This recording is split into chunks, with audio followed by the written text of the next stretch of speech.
شیخ اس میں سب سے پہلے تو یہ مسئلہ سمجھنا چاہیے کہ جب تو مسجد خالی ہے، نمازی کم ہے، پھر تو آپ کو پتہ ہے کہ پہلا حکم تو یہ ہے کہ صفوں کو ملایا جائے اور مکمل کیا جائے۔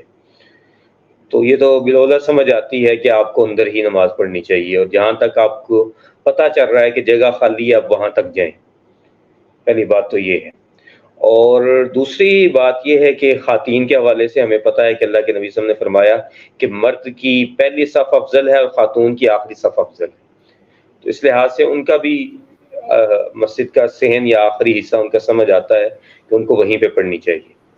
تو اس کے بعد جو بغیر عذر کے، بغیر وجہ کے مسجد کے بالکل صحن میں پڑھتا ہے اور اس کو پتہ ہے کہ مسجد کے اندر جگہ موجود ہے، تو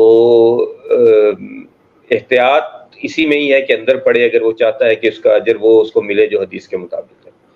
کیونکہ ایک تو اس کی صف ملے گی اس طرح، اور دوسرا انشاءاللہ اس کو 1000 کا اجر ملے گا۔ ہاں البتہ یہ کہ جیسے جمعے کی نماز ہو رہی ہے، یا آج کل جیسے حج کے ایام ہیں یا رمضان کے دن ہوتے ہیں، ان دنوں میں عمومی طور پہ یہی ہوتا ہے کہ جگہ فل ہوتی ہے، تو اس میں جب صف ملی ہو تو جیسے کہ شیخ البانی رحمہ اللہ جو محدث گزرے ہیں، شیخ ابن باز، شیخ ابن عثیمین، ان تینوں کا یہی موقف ہے کہ جب صف ملی ہو تو پھر بے شک صحن کیا، صحن سے باہر ہوٹلوں تک بھی صفیں پہنچ جائیں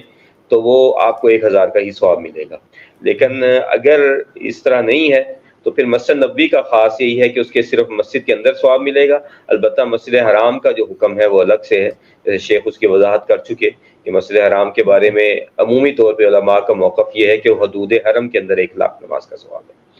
اور اس کی دلیل وہ ہے کہ جب اللہ کے نبی صلی اللہ علیہ وسلم صلح حدیبیہ کے لیے گئے تو آپ حدیبیہ کے مقام پہ تھے، تو وہ جگہ جو ہے وہ حد حرم کے بالکل قریب تھی۔ تو جب نماز کا وقت ہوتا تھا تو صحابہ کرام رضی اللہ تعالیٰ عنہ اور خود اللہ کے نبی صلی اللہ علیہ وسلم نے بھی ایک آدھ بار آپ وضو کر کے اس حد کو کراس کرتے تھے اور ادھر جا کے نماز پڑھتے تھے، اس کے بعد واپس دوبارہ حدیبیہ والی جگہ پہ آ جاتے تھے۔